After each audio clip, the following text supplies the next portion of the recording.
Welcome to the English with Kirsty podcast from www.englishwithkirsty.com. Here I'll be sharing with you tips, information and other learning resources so that you can improve your business English.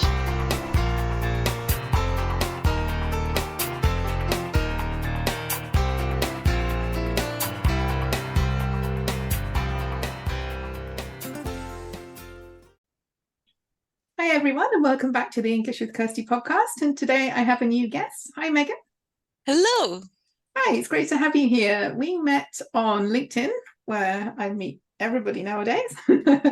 And I don't even remember how. I think one of us wrote a post and the other one commented and something like that. But maybe then we discovered that we both teach and both have podcasts, and I thought you'd be a really good guest for the English with Kirsty podcast. So why don't you start by telling the listeners something about you, what you do, why you're interested in languages, and then we'll go on to your podcast.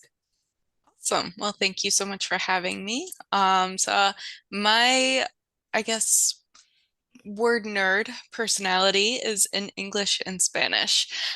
So I still remember as a kid, my mom was taking some Spanish classes while she was becoming a teacher, and I just kind of glommed on. And all of a sudden, all of these strange words and symbols became this other language to know and understand. So my mother tongue is English, the American English, if you cannot hear already.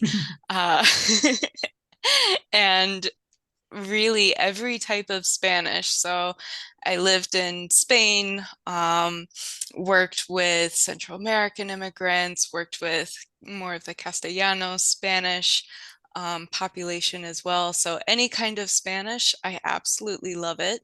And now I run Aprovechar Language Solutions, and I teach and consult with companies that want to work better in Spanish and English. And I also do classes. So that can be a Spanish coaching one-on-one or a Spanish group or some English classes as well. So you work mainly with adults or exclusively with adults? Or Exclusively with adults. me too.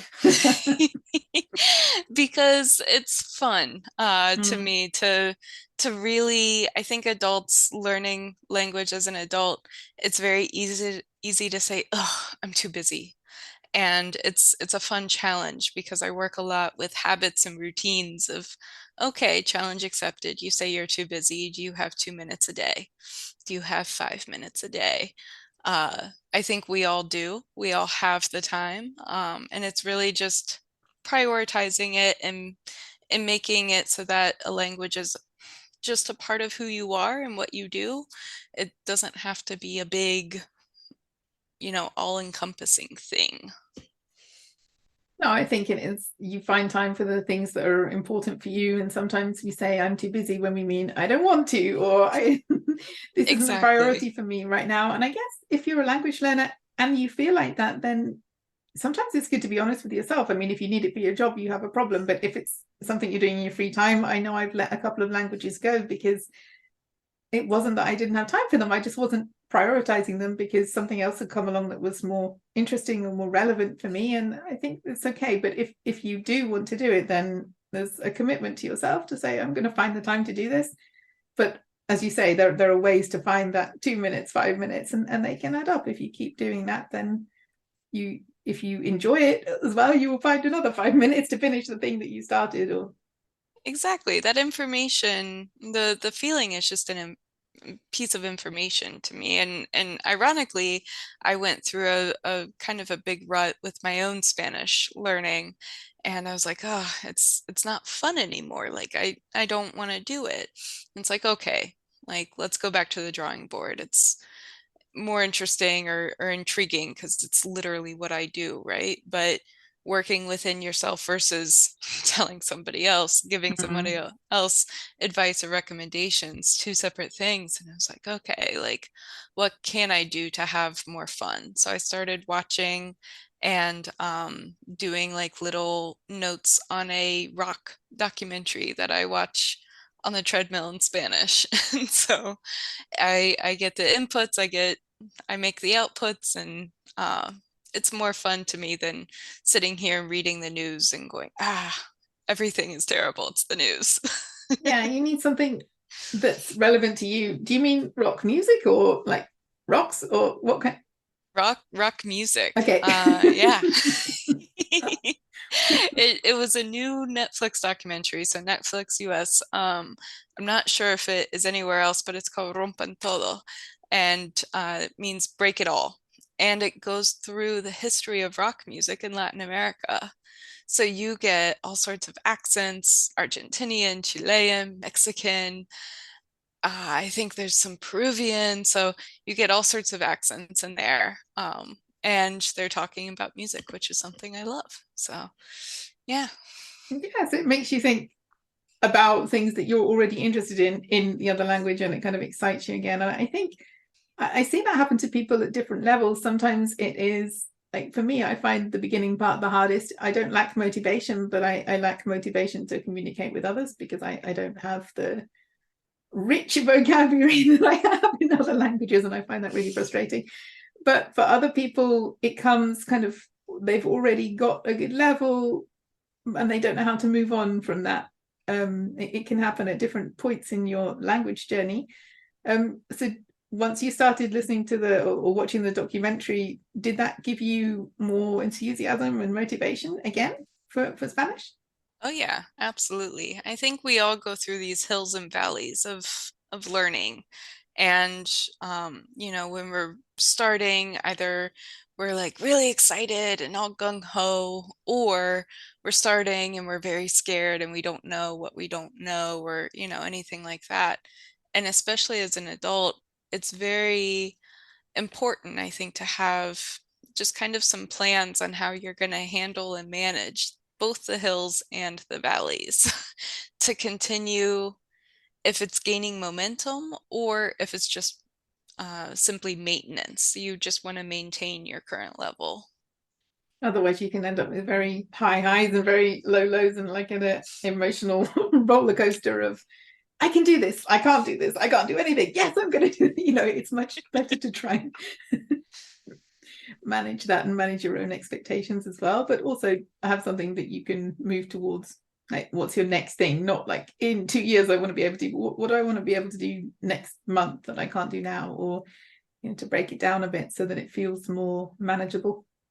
Yes, absolutely. In neuroscience, we have the dopamine loop. So it's, oh, I did this thing and I didn't think that I could get it. Look at me. And I think when learning a language, we need to have that dopamine loop a little bit more of, you know, okay, the preterite verb tense in Spanish is terrible.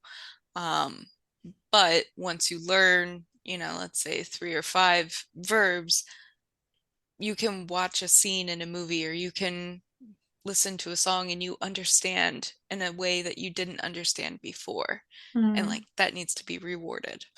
Celebrate Sometimes we yourself. forget to reward ourselves. Yeah, that's true. And I think especially if you're an independent learner, or if you're learning with a course, but you're also doing things on your own, sometimes we forget to recognize how far we've come because we're so focused on, I didn't know this word, or I didn't know that. But yeah, it's a journey, and as we were saying before we started recording, you never stop learning. Even your own language, there's always something new to learn. Oh yes, every single day. So what's the main focus of what you do? So do you work with individuals? Do you work with companies more? Or I I want to say I work with everyone. I love everyone. Um, I have certain programs and certain curricula for different groups. So for companies, for example, um, I work with probably at this point a couple every year. And then for groups, I have my Deseo group, which runs twice a year, and that's for learning Spanish, 3 months. We build the habits and the routines and the grammar and the fun stuff um, to really learn Spanish. And then English is kind of pop up as well. So I have kind of some pop up events on my website. So I like to help as many people as I can. So depending on the bandwidth of that month, that keeps that's it what I interesting for will be you too. doing. Yeah. And the podcast, what gave you the idea to start a podcast?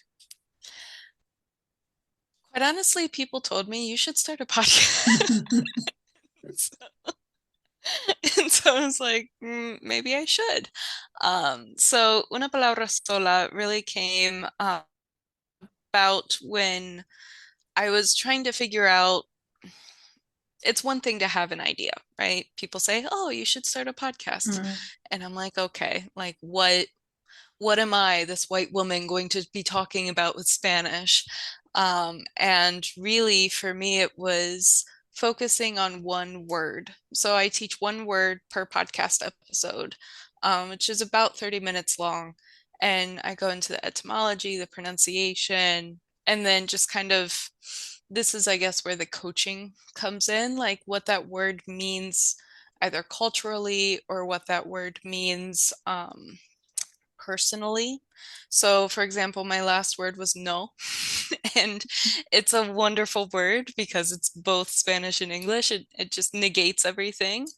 I went through a large season of no in in the winter time frame. So, November, December, January, it was a lot of no. And with every no, I think that then creates space for something that you really want, something that you really want to kind of aprovechar, take advantage of, make the most of. So that is una palabra sola. It's interesting because like a no doesn't always feel good, but sometimes it creates space for the next yes. It's like you have to create that space sometimes before you can find out what you really want, or because if you're so busy running from one thing to another, then you don't have that time to really take stock of your next direction, or the next thing that you're moving towards. And we see it as Exactly. quite a negative word, but sometimes no is also positive. Yeah, because it creates space.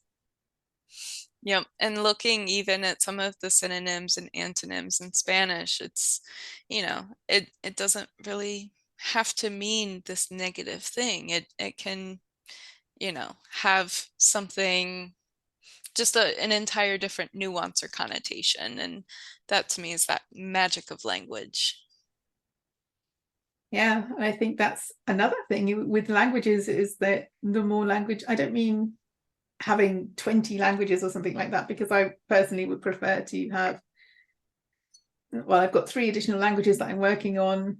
So my first language, and then German, Romanian, and Portuguese. And I don't want any more, because I want to get really, really good at the 3 that I have and really familiar with them. But every new language you have and you understand on a deeper level means that you can also learn new things about your own language, or see things in a different way. And I think that's one of the things that I find really fascinating about languages, that you just get so much more insight if you can see how things work from a different perspective.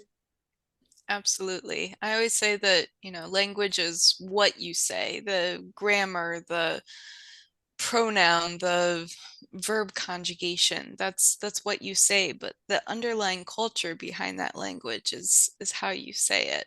And I think you alluded to this perhaps before we started recording, where you're like, I don't feel like myself in this language. Like I don't have enough of it yet. And Mm. it's very interesting to me because in English, so my first language, talking about emotion or, certain topics, it feels a little bit more constricted than in Spanish. Because to me, Spanish is so much more of an emotional language Mm. than English. Like if you're gonna cry, you cry in the street. If you're gonna laugh and sing, you're laughing and singing and gozando and whatever kind of dance enjoyment that you want to get. So it's like all of these emotions are turned up.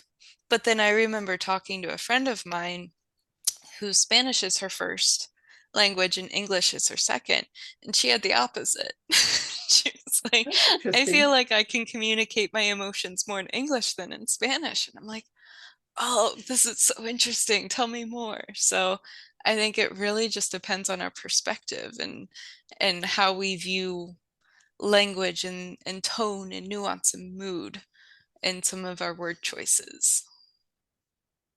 Yeah, I guess the people with whom we're speaking, and how how they express themselves. I don't mean with which words, but how much of their emotions are hidden. Like, in the UK, we're not known for being super open about how we feel. And then I'm, meeting lots of people from different places who culturally are more used to doing that. And I think sometimes that plays a bit of a role. If you're used to being in a situation where people will speak about their emotions, then you can feel more encouraged to do that as well. Or is it more to do with, which words you have available to you? I think there are probably a number of factors that play a role there. Yes, absolutely. I remember, so in the US, we love to say, "How are you?" And we don't care how you are. Having a It's terrible day. just Oh, that's great. it's just like a conversation opener of like, "Hey, how are you? Good? Yeah, you good?" And it doesn't matter if the dog puked in your shoes or if you, you know, your roof has a leak in it or anything like that. It's just that cadence, that dance that we do. Mm. But I remember in college, I was meeting with a counselor, and she was like, "How are you?" And I just started crying because I was so stressed. And, those three words, usually everybody's closed off. Yeah, you good? Yeah, you good? Okay, cool. Let's continue on our small talk dance. But if you have that person that has that, I guess, tone or the time or the personality, it can completely change and make a different conversation. You know that they mean it. Sometimes that's enough. Like, somebody isn't just saying it because it's a transaction. It's like, no, I really want to know how are you? I care enough to take the time to ask the question. Yeah, absolutely. So where do you get the ideas for your words? Like, you have a word per episode. Where do you get the ideas for what you're going to have in the next episode? They they kind of come to me. So I collect words here and there, and then I have a Trello board and I just put them on there. I knew that I wanted to start the year off with no, because I think everyone is either so pro New Year's resolution or anti New Year's resolution that I wanted to just have a line in the sand and say no. Here are all the opportunities that you have with it. Um, Others, they come from clients, they come from classes, things that I find myself either thinking about or explaining. Um, for example, respirar is my next word, and it means to breathe. And it was, I had that in there for the language piece, right? Breathing, it literally gives us life. It's our one job, but it's also, how we, I guess, present ourselves in that language. You need to take a breath in order to say what you want to say what you need to say. And sometimes when you're responding, it's easy to take a breath, take a pause, and you know, do whatever verb conjugation in your head that you need to do Mm. before moving forward. So these words right now, they just kind of come because there are so many words in the world, but yeah, it depends on the season, depends on nature, depends on classes, depends on people, I think, and depends on what connects to me personally. Yeah, and it sounds as though you have a very kind of connected approach in terms of teaching, because you're talking about, building habits. You're talking about taking the time to breathe, because if you're really nervous, for example, about speaking another language or answering, then it's normal to feel a bit tense and a bit stressed. But if you just take, okay, I'm gonna breathe and then think about my answer, and then I'm gonna start, it puts you in a different frame of mind. So it's also about how we can use our languages, and it doesn't sound like it's just, oh, this is a verb table and this is an adjective and this is where we put them in the sentence. It sounds like you really help your clients to build the other language into their experience and into their life. Yep, And that's why for the first few years that Aprovechar was in the world, I called myself a language coach because it was like I just pictured myself and Gandalf with the robe and everything of like, okay, this is where we're gonna go. I might lead you there, but it's up to you to get there. Um, and it is that kind of holistic approach versus teacher. It's just more of like, okay, here are the learning objectives, and here Mm. are, you know, here are the class objectives, and um, now it's kind of the inside of that Venn diagram where I'm kind of combining both and say, this needs to be holistic, this needs to be realistic. Um, More importantly, I think anything that we do, it needs to be fun. And usually fun is surrounding yourself with other people because people need people when learning that language. And then you can have fun with it. You can riff off of somebody else. You can learn from somebody else even if you're not intentionally learning. Like if you're talking to them, or if they tell you something about their language, or it's a lot less lonely when you build a network of people around you who may not know each other, but they are part of your language learning experience. And Yes, I think that's an interesting absolutely. point about the word, because I'm still not entirely happy. I mean, I say language trainer because I don't want to say teacher, but I also don't want to say coach because I think in some ways it makes a lot of sense, but I find it's a word that's very overused at the moment, and everybody's a coach of something, irrespective of what that really means. So I'm a little bit, I'm less likely to use the word coach because I feel a lot of people are using it sometimes in a way that isn't massively helpful. And Yes. then I've seen mentor as well. I really like that. A friend of mine uses that language, mentor, because you're actually, helping people on their journey, but you're not like, um, it's not in the same way as calling yourself a teacher. But I'm still looking for my word. Maybe I'll find it. But Quite honestly, I think I am too. I have the same hesitation with coach as you do. I think it's very massively overused and overproduced. Um, with teacher, it's interesting because Spanish, there are two types of teachers. You have like a maestra, which is like kind of a lower level teacher, and then you have a profe or profesora, and that's like your professor kind of teacher. And so mm, it's always interesting to me when I teach, for example, an English class and working with native Spanish speakers, and I'm like, what are they gonna call me? So it's if anything, I might just outsource that title because coach doesn't translate into Spanish really at all. So you have, I think the closest is if you don't go the teacher route, is a mentor. You have like a mentora. mm, which sounds more approachable and less like I'm in the classroom and I'm going to teach you, but also it kind of also gives this idea that you have a role to play too as the learner. I'm not going to do it for you. I can't do it for you. It's your journey. I'm just going to mentor you on this journey. I can teach you things. I can help you with things, but ultimately you have to want it as well, and you have to do the work to get there.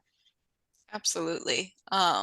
It's interesting because I've been planning my garden, and this does tie together, I promise. But uh, within my garden, it's like I can plant the seeds. I can't control what comes up. What comes up might not be what I planted, quite honestly. I'm not a great gardener. This is my first one.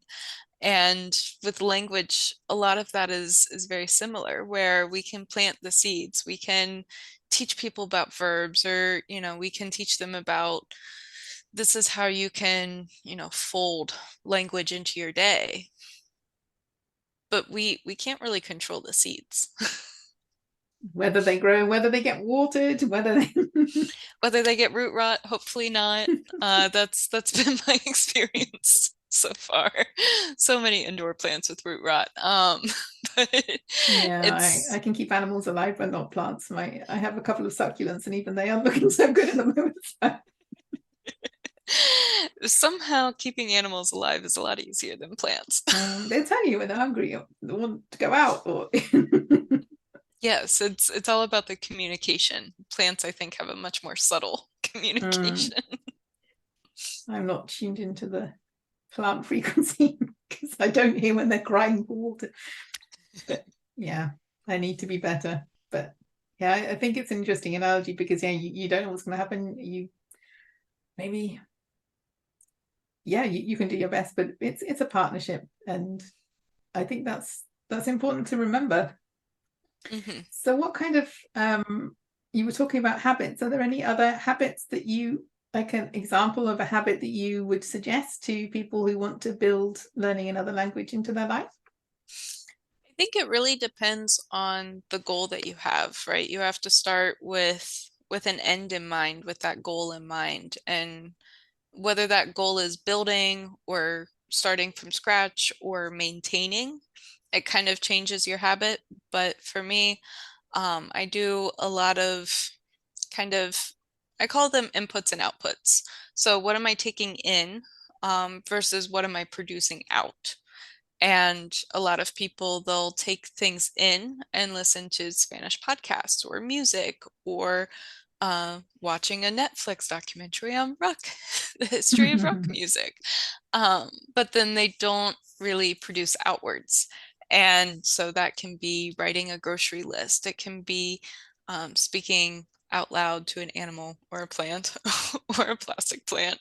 Or it can be, even things like thinking or joining a conversation club or finding someone to practice with or ordering coffee. Like basically, the point is your habits can be as big or as small as what you're comfortable with and or what your goals are. Because if you have like a very big strident goal, um, your habit is going to also feel very uncomfortable. And so it's just more of creating those things, whether that's habit stacking and, hey, I'm gonna watch, you know, a YouTube show on the news while my coffee is brewing in the morning, or that could also be habit replacement. Instead of subscribing to this, I don't know, newsletter in English, I'm going to subscribe to this one in Spanish. So it can be very simple and very small and probably a little bit more realistic, or it can be some of the bigger goals that people have of I have this trip planned to Mexico in 2025 and I want to be fluent. And it's like, what does fluent mean? How are you going to get there? And how are you going to set the smaller goals to get there? And how are you going to start now rather than waiting till January 2025 when you don't have much time left? Absolutely. When in doubt, start today. Start 2 minutes today. And then when that feels good and comfortable and easy, make it 5 minutes, make it 10, make it 30. And really build on from there. I think we put so much emphasis on SMART goals or, goal setting in general that we Mm, forget like it needs to be scalable. It needs to be realistic. We aren't going to, stop working, go on sabbatical, leave our families and all of our responsibility and just commit to this one thing. I mean, some people might, but usually people usually, won't. as an adult, you can't because you have responsibilities, um, pets, families, jobs, and that shouldn't be the right order, should it? But anyway. Yeah, life goes on, like with all of your responsibilities, for sure. So it needs to be fun at some part. I mean, you can't just focus on the fun things or you never do the things that you're not very good at or not very confident with. But at some point, some of these goals need to be fun, otherwise you'll lose motivation completely. But at the same time, to pay a bit of attention to the thing that you find hardest or the thing that you feel least comfortable with. Otherwise, you'll never get that skill up to the same level as the others. With And me, then it's it always been just, speaking.